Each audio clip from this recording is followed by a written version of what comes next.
Okay. Okay. I hope that you can see my screen. Once again, welcome to all of you. This is the first class of Sri Kanakadhara Stotram, and we will cover the first 7 shlokas today. Om Angam Harif Pulaka Bhushanamashrayanti. Om Angam Hare Pulakabhushanamashrayanti. Om Angam Hare Pulakabhushanamashrayanti. Bhranganganeva Mukula Bharanantamalam. Bringanganeva Mukulabharanantamalam. Bringanganeva Mukulabharanantamalam. Om Angam Harif Pulakabhushanamashrayanti Bhranganganeva Mukula Bharanantamalam. Om Angam Hare Pulakabhushanamashrayanti Bringanganeva Mukulabharanantamalam. Om Angam Hare Pulakabhushanamashrayanti Bringanganeva Mukulabharanantamalam. Angikruta Khila Vibhutira Pangalila. Angikruta Vibhutirapangaleela. Angikruta Vibhutirapangaleela. Mangalyadastu Mama Mangala Devatayaha. Mangalyadastu mama mangala devatayaha. Mangalyadastu mama mangala devatayaha. Angikruta Khila Vibhutira Pangalila Mangalyadastu Mama Mangala Devatayaha.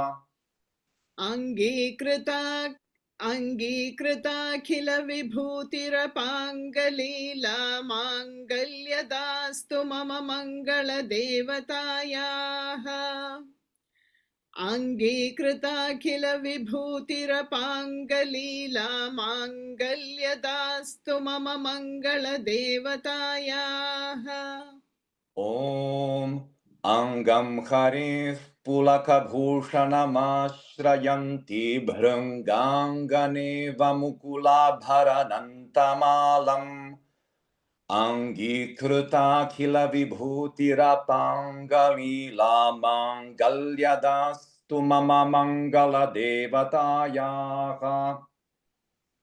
Om Angam Hare Pulakabhushanamashrayanti Bringanganeva Mukulabharanantamalam. Angikruta Vibhutirapangaleela Mangalyadastu mama mangala devatayaha.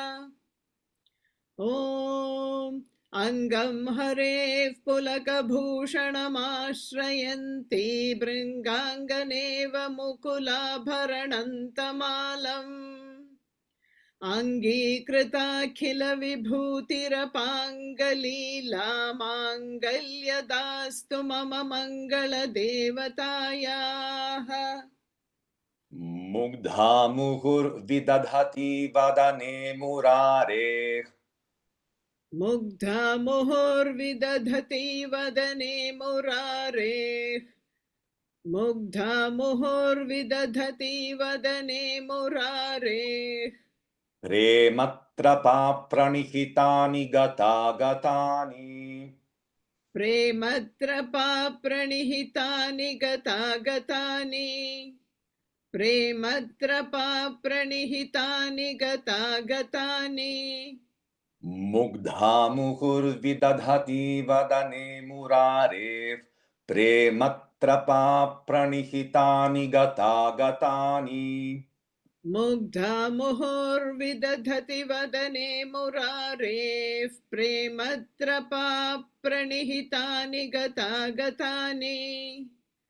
मुग्धा मुहुर्विदधति वदने मुरारेः प्रेमत्रपा प्रणिहितानि गतागतानि मालादृशोर्मधुकरीव महोत्पलेया मालादृशोर्मधुकरीव महोत्पलेया मालादृशोर्मधुकरीव महोत्पलेया सा मे श्रियं दिशतु सागरसम्भवायाः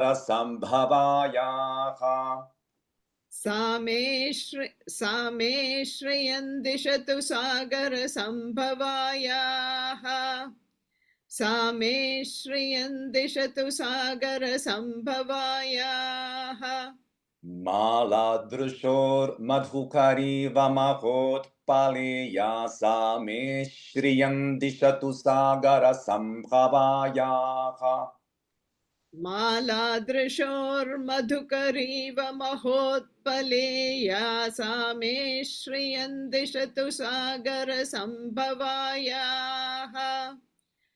मालादृशोर्मधुकरीव महोत्पलेया सा मे श्रियं दिशतु सागरसम्भवायाः मुग्धा मुहुर्विदधति वदने मुरारेः प्रेमत्रपा प्रणिहितानि गतागतानि मालादृशोर्मधुकरीव महोत्पलेया सा मे श्रियं दिशतु सागरसम्भवायाः मुग्धा मुहुर्विदधति वदने मुरारेः प्रेमत्रपा प्रणिहितानि गतागतानि मालादृशोर्मधुकरीव महोत्पलेया सा मे श्रियं दिशतु सागरसम्भवायाः मुग्धा मुहुर्विदधति वदने मुरारेः प्रेमत्रपा प्रणिहितानि गतागतानि मालादृशोर्मधुकरीव महोत्पलेया सा मे श्रियं दिशतु सागरसम्भवायाः आमीलिताक्षमधिगम्य मुदा मुकुन्दम् आमीलिताक्षमधिगम्य मुदा मुकुन्दम् आमीलिताक्षमधिगम्य मुदा मुकुन्दम् आनन्दकन्दमनिमेषमनङ्गतन्त्रम् आनन्दकन्दमनिमेषमनङ्गतन्त्रम् आनन्दकन्दमनिमेषमनङ्गतन्त्रम् We have introduced here a new phonetic rule.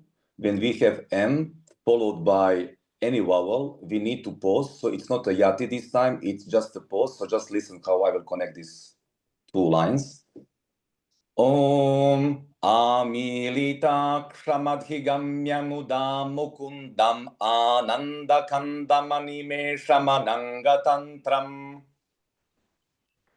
आमीलिताक्षमधिगम्य मुदा मुकुन्दम् आनन्दकन्दमनिमेषमनङ्गतन्त्रम् आमीलिताक्षमधिगम्य मुदा मुकुन्दम् आनन्दकन्दमनिमेषमनङ्गतन्त्रम् आकेकरस्थितकनीनिकपक्ष्मनेत्रम् आकेकरस्थितकनीनिकपक्ष्मनेत्रम् आकेकरस्थितकनीनिकपक्ष्मनेत्रम् भूत्यै भवेन्मम भुजङ्गशयाङ्गनायाः भूत्यै भवेन्मम भुजङ्गशयाङ्गनायाः भूत्यै भवेन्मम भुजङ्गशयाङ्गनायाः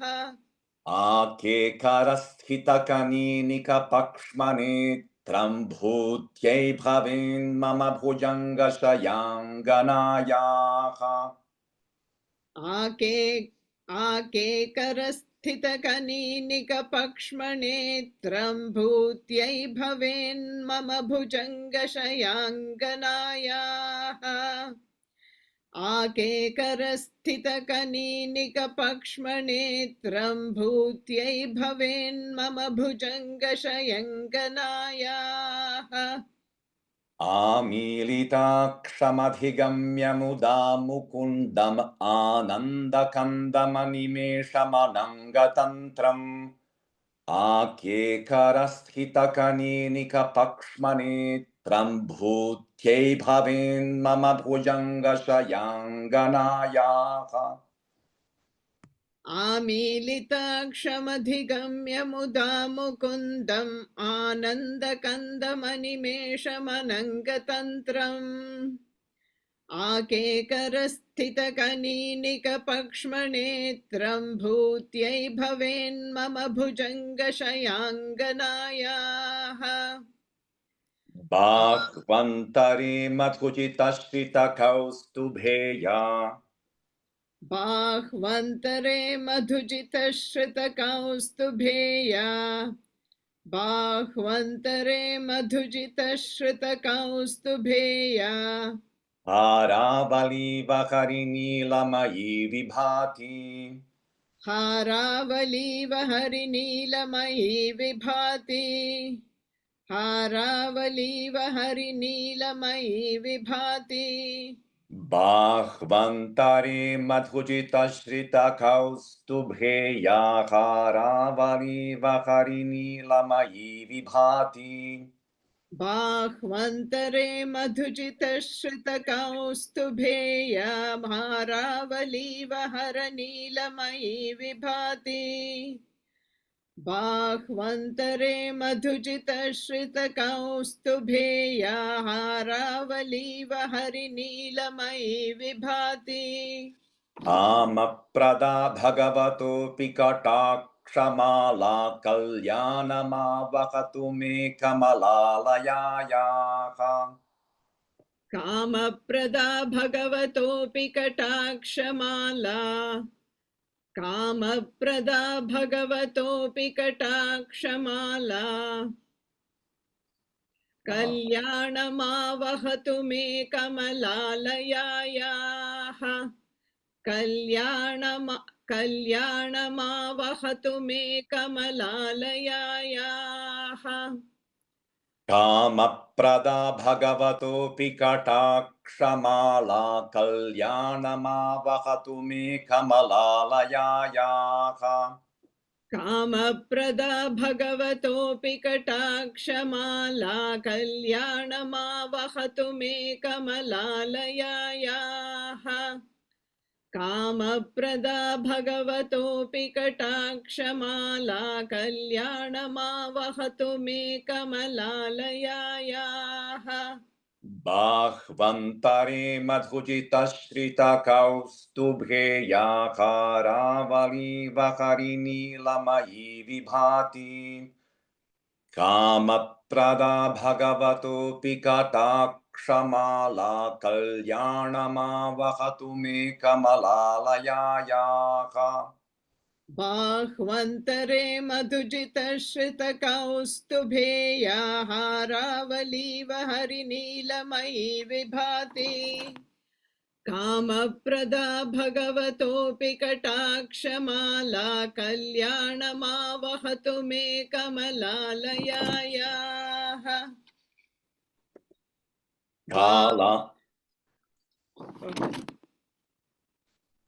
कालाम्बुदालिललितो रसिकैटभारेः कालाम्बुदालिललितो रसिकैटभारेः कालाम्बुदालिललितो रसिकैटभारेः धाराधरे स्फुरति याटदितङ्गनेव धाराधरे स्फुरति या तडितङ्गनेव धाराधरे स्फुरति या तडिदङ्गनेव कालाम्बुदालिललितो रसिकैटभारेः धाराधरे स्फुरति याटदितङ्गनेव कालाम्बुदालिललितो रसिकैटभारेः धाराधरे स्फुरति या तडिदङ्गनेव कालाम्बुदालिललितो रसिकैटभारेः धाराधरे स्फुरति या तडिदङ्गनेव मातुः समस्तजगतां महनीयमूर्तिः मातुः समस्तजगतां महनीयमूर्तिस् मातुः समस्तजगतां महनीयमूर्तिः भद्राणि मे दिशतु भार्गवनन्दनायाः भद्राणि मे दिशतु भार्गवनन्दनायाः भद्राणि मे दिशतु भार्गवनन्दनायाः मातुः समस्तजगतां महनीयमूर्तिः भद्राणि मे दिशतु भार्गवनन्दनायाः मातुः समस्तजगतां महनीयमूर्तिः भद्राणि मे दिशतु भार्गवनन्दनायाः मातुः समस्तजगतां महनीयमूर्तिः भद्राणि मे दिशतु भार्गवनन्दनायाः शालाम्बुदालिललितो रसिकैतभारेः धाराधरे स्फुरति याटदितङ्गनेव मातुः समस्तजगतां महनीयमूर्तिः भद्राणि मे दिशतु भार्गवनन्दनायाः कालाम्बुदालिललितो रसिकैटभारेः धाराधरे स्फुरति या तडितङ्गनेव मातुः समस्तजगतां महनीयमूर्तिः भद्राणि मे दिशतु भार्गवनन्दनायाः Once again. कालाम्बुदालिललितो रसिकैटभारेः धाराधरे स्फुरति या तडिदङ्गनेव मातुः समस्तजगतां महनीयमूर्तिः भद्राणि मे दिशतु भार्गवनन्दनायाः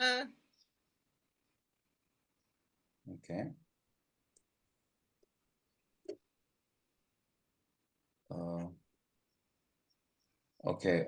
It looks like these are only 5 here in this document, but we will cover 3 more. Just give me a second. I will just pull up a new sharing.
We can't hear you, Branimir.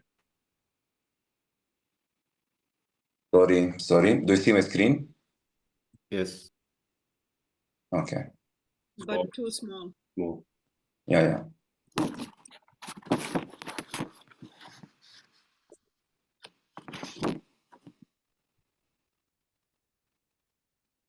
Okay, so we'll cover 2 more shlokas. So please, stay with us.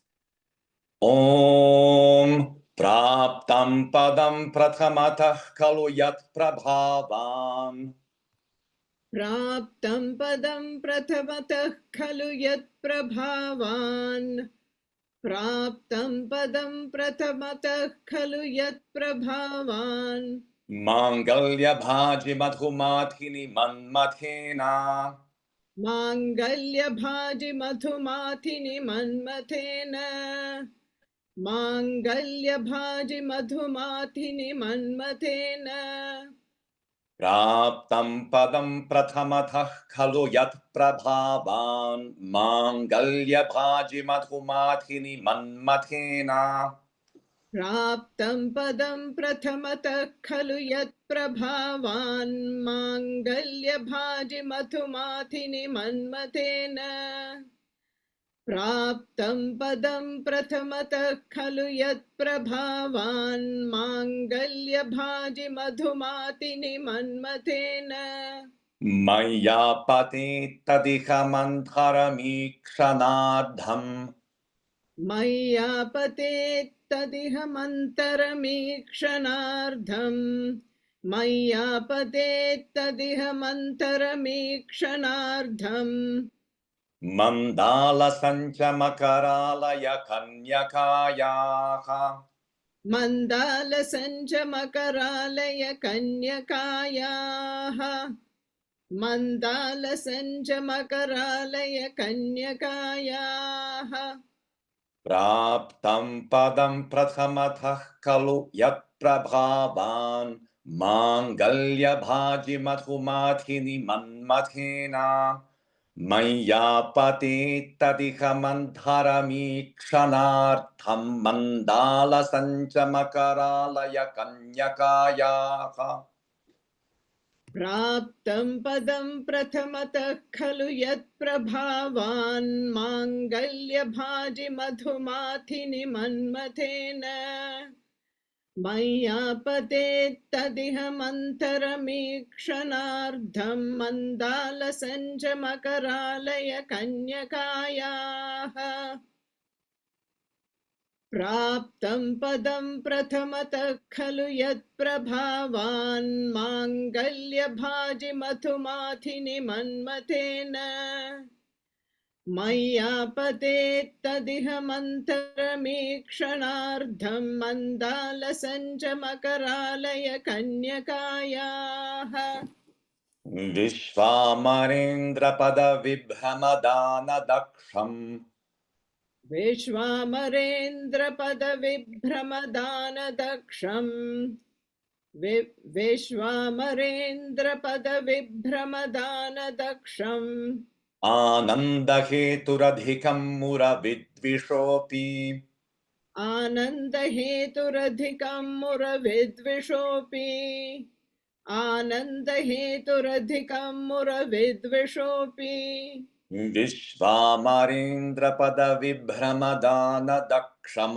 आनन्दहेतुरधिकं मुरविद्विषोऽपि विश्वामरेन्द्रपदविभ्रमदानदक्षम् आनन्दहेतुरधिकं मुरविद्विषोऽपि विश्वामरेन्द्रपदविभ्रमदानदक्षम् आनन्दहेतुरधिकं मुरविद्विषोऽपि ईशं निषीदतु मयि क्षणमीक्षणार्थम्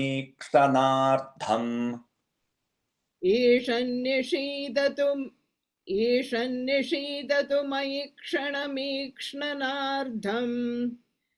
ईशन्निषीदतु मयि क्षणमीक्षणार्धम् क्षणार्धम् अक्षणार्धम् sorry ईशन्निषीदतु मयि क्षणमीक्षणार्धम् Shanta, it's kshana, not kshnana, kshana. ईशन्निषीदतु मयि क्षणमीक्षणार्धम् Okay. इन्दीवरोदरसहोदरमिन्दिरायाः इन्दीवरोदरसहोदरमिन्दिरायाः इन्दीवरोदरसहोदरमिन्दिरायाः ईशं निषीदतु मयि क्षणमीक्षणार्थम् इन्दीवरोदरसहोदरमिन्दिरायाः ईशन्निषीदतु मयि क्षणमीक्षणार्धम् इन्दीवरोदरसहोदरमिन्दिरायाः ईशन्निषीदतु मयि क्षणमीक्ष्णनार्धम् इन्दीवरोदरसहोदरमिन्दिरायाः विश्वामरेन्द्रपदविभ्रमदानदक्षम् आनन्दहेतुरधिकं मुरविद्विषोऽपि ईशन्निषीदतु मयि क्षणमीक्षणार्थम् इन्दीवरोदरसहोदरमिन्दिरायाः विश्वामरेन्द्रपदविभ्रमदानदक्षम् आनन्दहेतुरधिकं मुरविद्विषोऽपि ईशन्निषीदतु मयि क्षणमीक्ष्णनार्धम् इन्दीवरोदरसहोदरमिन्दिरायाः विश्वामरेन्द्रपदविभ्रमदानदक्षम् आनन्दहेतुरधिकं मुरविद्विषोऽपि ईशन्निषीदतु मयि क्षणमीक्षणार्धम् इन्दीवरोदरसहोदरमिन्दिरायाः. Okay, thank you very much. I will now chant slowly the full Kanakadhara, the full 7 shlokas. Thank you, Shanta, for your assistance. And then we will close this class, and I will also like to hear your comments afterwards. Om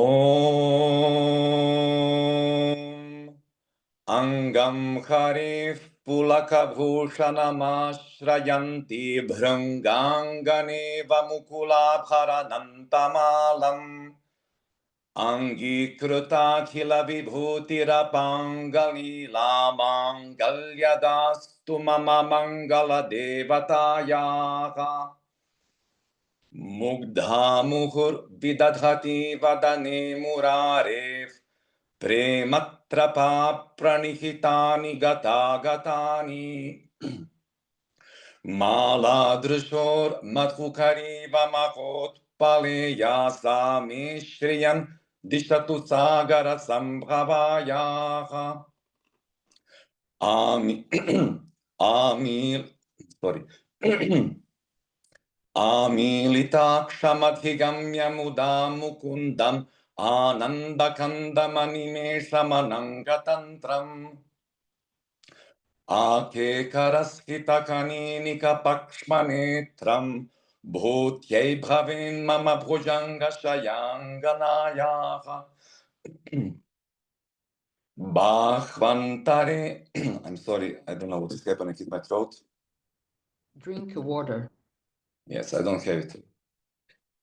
Bhagwantare Madhujita Shrita Kaustadhe Yaharavali Bharini Lamayi Vibhati Kama Prada Bhagavato Pikatakshamala Kalyanama Vakatu Me Kamala Layaha No, I simply can't, sorry. I lost my voice.